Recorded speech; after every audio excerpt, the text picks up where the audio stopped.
하나님의 말씀을 통해 삶의 방향을 바꾸고 계십니까? 오늘의 말씀은 레위기 26장 14에서 33절입니다. 말씀 살펴보기.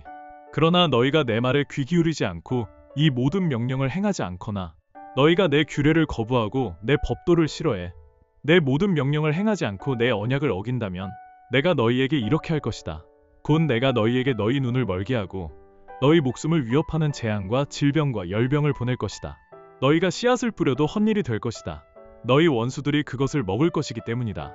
내가 내 얼굴을 너희에게서 돌려 너희는 너희 원수들에게 패배할 것이다.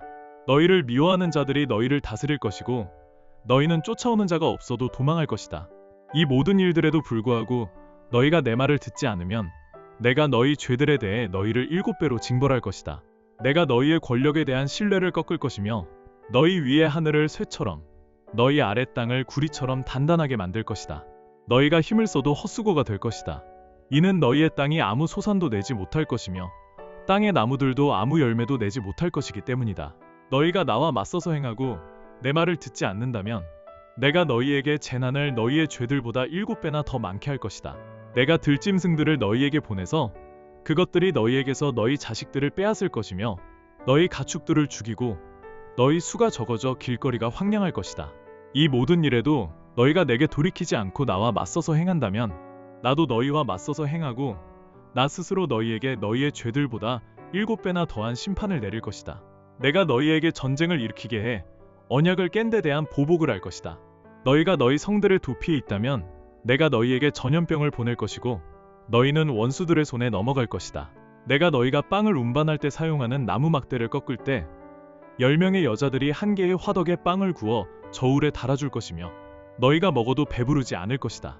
이 모든 일에도 불구하고 너희가 내 말을 듣지 않고 나와 맞서서 행한다면 내가 진노에 너희와 맞서 행하고 내가 친히 너희를 너희 죄들에 대해 7배로 징벌할 것이다. 너희가 너희 아들들의 살과 너희 딸들의 살을 먹을 것이다. 내가 너희 산당을 부수고 너희 분향제단을 깨뜨리며 너희 시체들을 너희 우상들의 시체들 위에 던질 것이며 내가 너희를 미워할 것이다. 내가 너희의 도성들을 폐허로 만들고 너희 성소들을 황폐하게 만들 것이며 내가 너희가 바치는 예물들에 태우는 냄새를 좋아하지 않을 것이다. 내가 그 땅을 폐허로 만들어 거기에 사는 너희 원수들이 그것을 보고 놀라게 할 것이다. 내가 너희를 민족들 가운데로 흩어버릴 것이고 칼이 너희를 쫓도록 할 것이다. 너희의 땅이 황폐해질 것이며 너희 도성들은 폐허가 될 것이다. 말씀 이해하기. 하나님의 말씀에 순종하면 복을 누리게 됩니다. 오늘의 말씀은 하나님의 계명에 불순종할 경우 하나님께서 단계적으로 징계를 내리신다는 경고를 담고 있습니다. 이 징계는 5단계로 나눌 수 있습니다. 첫째는 일상생활 속에서 일어나는 징계입니다. 하나님은 질병, 눈의 어두움, 수학의 실패, 원수들에게 패배, 두려움과 혼란이 임할 것이라고 말씀하십니다. 둘째는 가뭄과 흉년입니다. 하나님은 회개할 기회를 주시지만 돌이키지 않으면 7배나 더 큰 재앙이 이어진다고 경고하십니다. 하늘은 쇠처럼, 땅은 노처럼 되어 수확이 막히게 됩니다.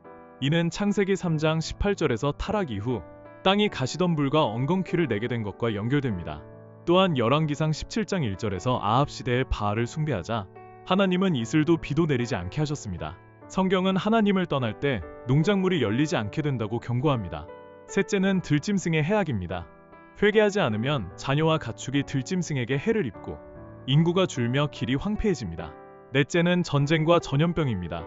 성읍이 포위되고 양식이 끊기며 자녀의 살을 먹는 극심한 기근이 닥칩니다. 다섯째는 포로와 황폐함입니다. 백성은 열방에 흩어져 칼의 위협 속에 살아가게 됩니다. 이 말씀은 단순한 저주의 나열이 아니라 하나님께서 백성을 징계하시며 회개로 이끄시는 과정을 보여줍니다. 징계의 목적은 멸망이 아니라 돌이킴과 회복입니다. 실제로 이 말씀이 이루어진 남유다의 멸망기에도 하나님은 예레미야를 통해 이렇게 말씀하십니다. 내가 너희를 위해 갖고 있는 계획들을 내가 알고 있으니 그것은 평안을 위한 계획이지 재앙을 위한 것이 아니며 너희에게 미래와 소망을 주기 위한 것이다. 하나님은 징계를 통해 자기 백성에게 돌이킬 기회와 회복의 은혜를 주시는 분이며 끝까지 언약을 기억하시고 자비를 베푸시는 하나님이십니다. 오늘날의 그리스도인들도 이 말씀을 기억해야 합니다. 하나님은 반복적으로 경고하시며 회개의 기회를 주십니다. 하나님의 말씀을 가볍게 여기거나 무시하면 삶의 여러 영역에서 영적 황폐함과 혼란을 경험할 수 있습니다.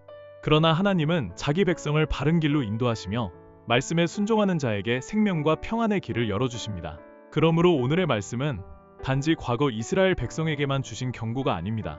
오늘날 우리에게 말씀을 삶의 기준으로 삼으라는 하나님의 부르심입니다. 그러므로 우리는 하나님 말씀을 어떻게 대하고 있는지 스스로 살피고 회개와 순종을 통해 어떻게 회복의 길로 나아가야 하는지를 깊이 생각해야 합니다. 말씀 따라 살아가기. 하나님의 말씀에 비추어 내 삶을 돌아보며 돌이킬 것이 있는지 기도 가운데 살펴봅시다. 만약 죄가 발견된다면 숨기지 말고 정직하게 자백하며 하나님께 온전히 돌아갈 수 있도록 성령님의 도우심을 간구합시다. 말씀대로 기도하기. 하나님의 말씀을 맡은 모든 사역자가 진리의 말씀을 담대히 전하여 모든 성도들이 회개하며 하나님께 돌아갈 수 있도록 함께 기도합시다.